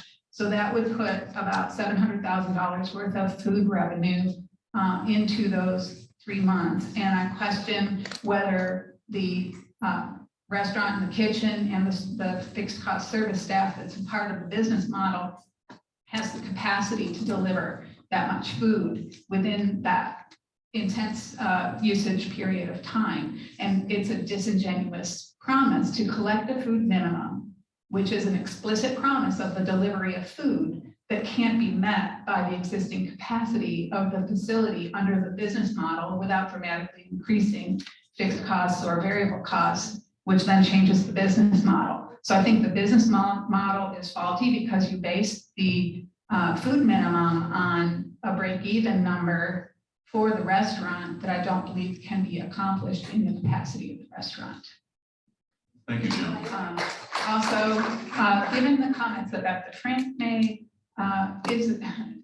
Crave has failed to live up to the terms of the contract. Are they not in? And I think I would like to request that you talk to the attorney about whether Crave is actually in breach of contract that would justify immediate ending of that contract, because they have failed to provide the marketing, the menu rotation. They still have the very same menu they had at the very beginning. And I know that that was one of the stipulations that the menu would change over time, and it hasn't. So they were supposed to be doing some accounting things that we're now doing. So there seem to be, from an outside perspective, a member perspective, that there are breaches to the contract that might enable the foundation to end the contract without 3 months worth of additional losses on paying Crave. I feel very upset that the reserves have been drained into the pockets of a vendor. And it makes me feel that the board is more concerned about the vendor than the homeowners' pocketbooks. And I don't think that's the right priority for the board. Also, the facility. The facility was well supported by the membership and the homeowners here. I think the facility is great. And one proposal that I would like to put forth is to turn it over to Lynn, make funds available for Lynn to be able to host more events. We're already having 2 events coming up, that one has Nickel Bob's as a caterer. The other has actually Crave Catering coming in. It's not the same division as the restaurant that's managing it. For the welcome back party, they've got Crave Catering, which is separate, and then Nickel Bob's is doing the 3-quart challenge. And so let Lynn manage, use the facility for Friday night karaoke nights or whatever Lynn can put together, use the facility to the benefit of the homeowners and membership and make use of it that way in the interim until the restaurant can be found. And so a facility can still be an asset for the people who are here. One last thing, a comment was made about other clubs. And I am also a property owner in Esplanade, which was mentioned. Esplanade has 4 restaurants, and Paul Madry is very well aware of what the situation is there. There is a food minimum. It's a country club bundled golf community, and there are 4 restaurants there. There's a cafe that has espresso machines and all kinds of fancy things, and like a Starbucks. There's a Bahama Bar, which is exactly like this facility, very, very similar. And when the community was built, and the Bahama Bar was the only food service option because the culinary center hadn't been built yet, there was no food minimum. The food minimum only came in when the fine dining restaurant and the outdoor patio restaurant were open and the cafe was open. So only when all 4 of those facilities became open is when they instituted a food minimum. So there are many dining options, including heat and air conditioning. And the model you've got right now, given that these, numbers are so high to achieve, we're gonna have cold days. It will be cold in January, February, March sometimes. And I know from the Bahama Bar experience, yes, there are heaters, but people don't come, it's not comfortable. So even you've got a hot side and you've got a cold side. So you will have days that you won't have the revenue, even if it's in January, February, March when people are here. I think that concludes my comments. Thank you. Thank you.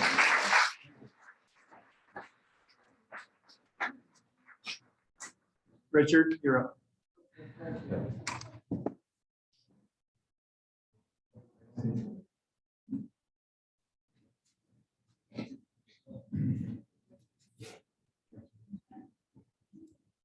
Hi, my name is Richard Fetterman of Muirfield. I'm also a former board member here and also a former treasurer here. So I have some sense of perspective. This is sad. It's really sad. The community is being split apart about this. Is this wrong? But it has to be worked through. Couple things specifically. I want this to work, or an alternative, maybe with a different name, because I think that name is now no good from a marketing standpoint. Maybe called Cheers 2.0 or something. Okay. I think more disclosure of information openly to the community would be beneficial. For instance, we talked about the survey results, but we didn't talk about the survey results. We talked about that the survey was in. Paul mentioned it.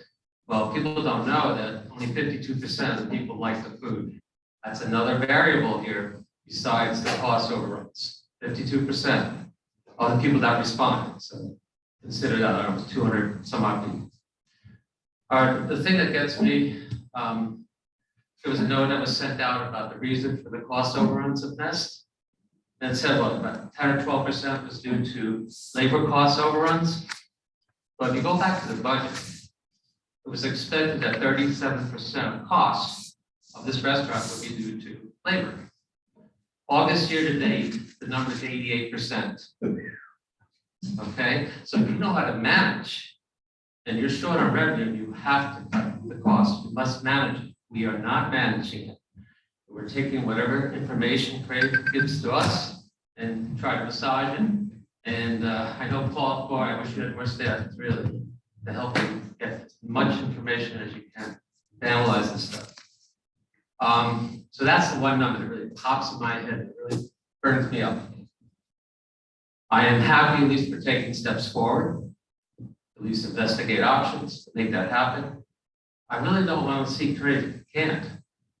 But they got to be completely reconfigured, redone. And if they don't agree to that, like on the get-go, bottom line, I'm going to shut up. In the morning, let's try to be like Starbucks. In the afternoon, let's be a nice deli. Sandwich your mother would make. 5 o'clock on, it's cheers.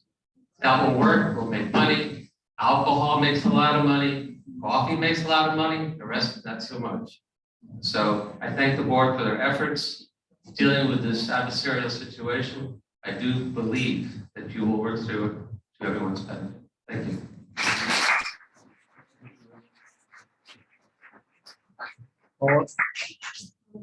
Okay.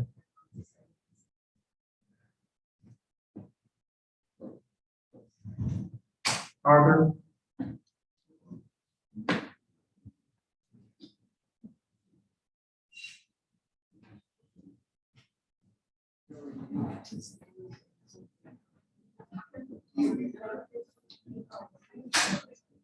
First, I'd like to say, that you guys have been thrown into a situation where a former board voted a model that didn't work and you tried to implement it. We should have never, and I think where you're headed is we shouldn't be in the restaurant business. So I think that question has been answered. And I wouldn't worry about labor costs, food costs, this cost, that cost, if you're not in the business. If a vendor, if you're gonna find a vendor, and I question the $560 minimum, because you're talking about guaranteeing a vendor approximately 1.1 million in sales. I think a lot of people, I would jump at that. But I think that number is a lot lower. I think you can have a minimum of about 200, 250. So what we're fighting over is a couple of $100. That's 2 nights at La Moraga happy hour. That's it. That's what the difference is. Either, an amenity costs money. Either you have a minimum where people get food back in return and you control value as well with the vendor because you're giving them a minimum, or you're going to have to put money up anyway to attract a vendor. So people are going to have to pay either way for that amenity. So you're better off if you have a minimum where at least they're going to get back something. Or as Al Stern has suggested, that some kind of marketplace be set up away from the foundation. The foundation shouldn't be in the resale business of cards and shouldn't be in the restaurant. It shouldn't be in any business other than making things work. That's all I'm going to say. So I wish you well, and I really hope it works out. And I would like to see the nest stay. I don't mind paying a minimum, whether it goes 0 times or 1,000 times. Thank you, Arthur.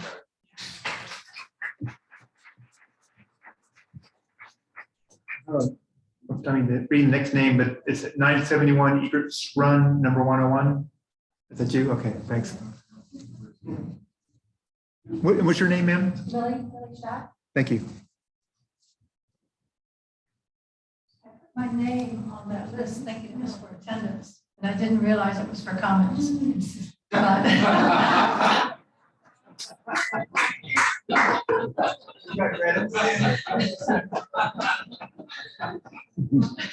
President. This is my first exposure as far as coming to the board meetings and also the discussions about the nest. And I don't have my name evidently on your mailing because I never get an email from the board. So I think that maybe when we talk about sending emails out, we might want to check our list and make sure it's accurate. That was my only comment in addition to what everybody else has commented.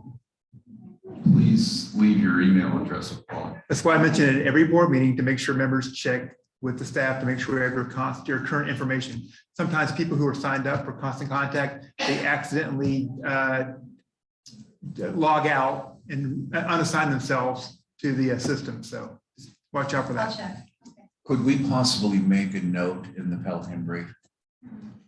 I'll make that a headliner on the first page.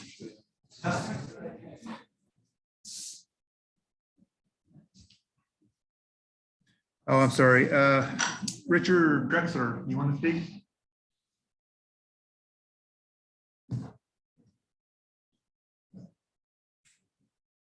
Rich Drexler, Lake Chateau. Most of my questions and comments have been answered. I'm a business person, so I like to move with a sense of urgency. I don't think we've moved with a sense of urgency thus far. I would be in favor of seeing if there's a breach of contract. I would be in favor of starting the 30 days right away. I'd be in favor of shutting down the nest immediately to cut the losses and look for a restaurateur to come in and to develop the model that has been expressed today of a Cheers serving bar food. If we can also do the other things that have been suggested, fine, but I think that every day we delay is another day of losses, no matter what the exact numbers are. That's it. Thank you.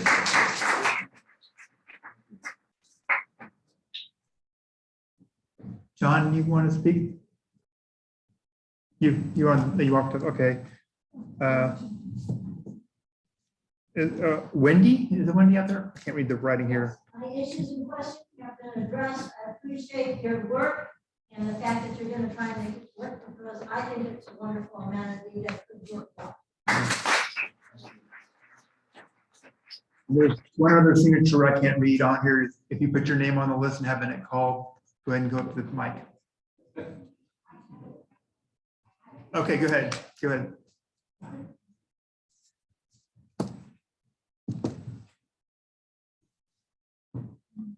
Cindy Villarosa from Egrets. 4 years ago, I sat in this room. Oh, I'm not from Egrets. Holy, don't use my 3 minutes yet. Cindy Villarosa, back again, from Ravenna, okay? Some people here used to call me the lady from New Jersey. 4 years ago, I sat in this room with 200 people, and I have to tell you, a lot of you look familiar. I want us to stand back, take a step, and remember, we're all neighbors. We all live here together. Calling people stupid, calling people names, I listened here. I'm having PTSD, I'll be honest with you. It's horrible. I want to thank every single one of you. I may not agree with you on business. I don't. We don't. None of us do. We all have different ideas. But with respect, I thank every one of you for your time that you've given.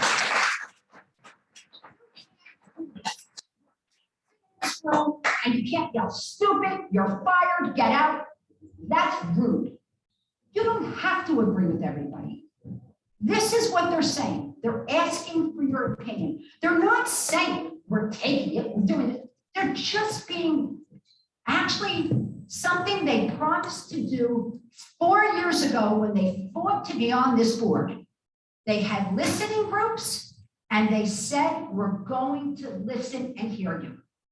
And that's how they got on the board, because that was their promise. So they're only living up to their promise. They're not saying they're going to do everything. They're saying they just want to hear you.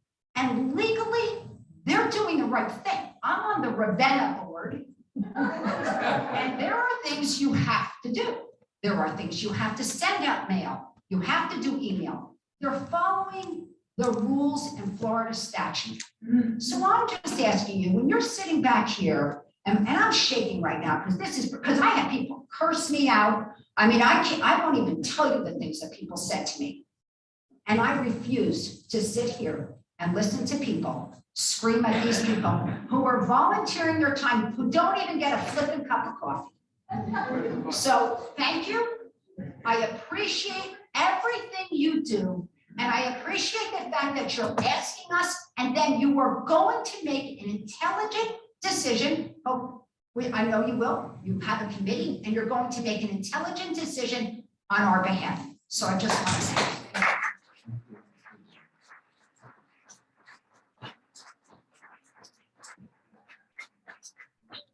Hi, Steve, it's got a few more comments online you got to cover. So just to conclude with the final comments that are online, just to cover their questions. One was, so in their opinion, the proxy should address an assessment rather than a minimum.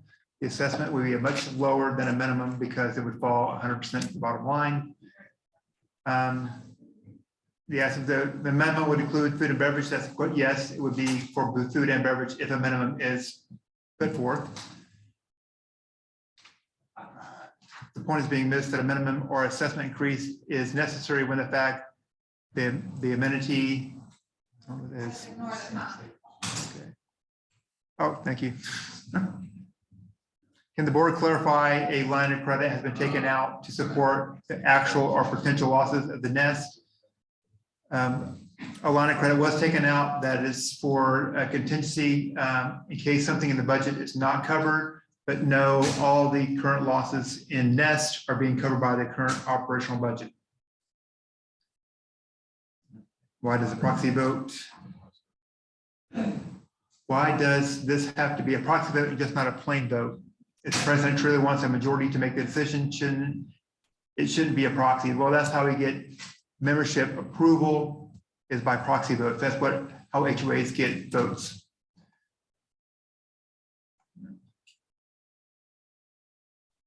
The other one is I can't hear the question, so, okay. Somebody wanted to hear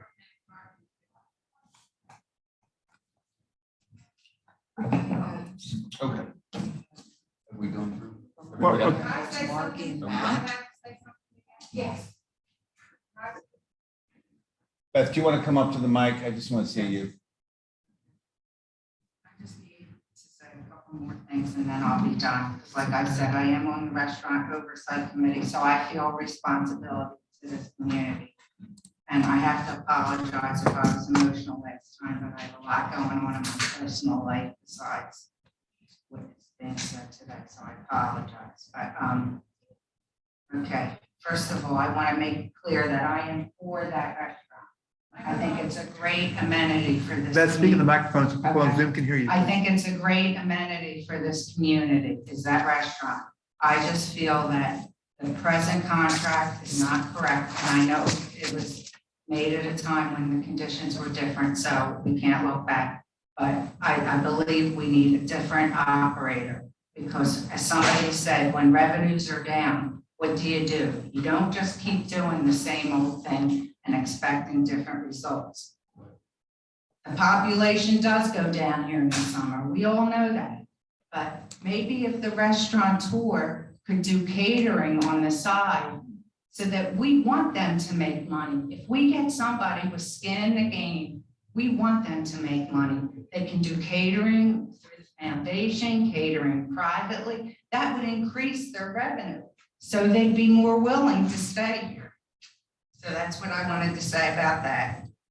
And not that it matters, but I had a restaurant in Philadelphia. It was back in the 90s, so I know the conditions were different. But my restaurant was in Center City. In the summer, the revenue plummeted because everybody went to the beach. So you know what I did? I started Take Your Dog to Dinner in 1997. I was on the national news. I was packed. But the only reason I'm telling you that is you do what you have to do when you're in business to increase your revenue. And that's what I'm going with that. Thank you, Beth. No, I have one more question, Steve. Paul, how many emails do we have? About? I've got over 2,000 database emails. You have 2,000 resident emails? They're not all to different individual homes. Some are 2 or 3 in the same household. Oh, okay, so it's a majority of the residents then you think you have emails for? Yes, that's correct. Oh, okay, I thought it was like 8.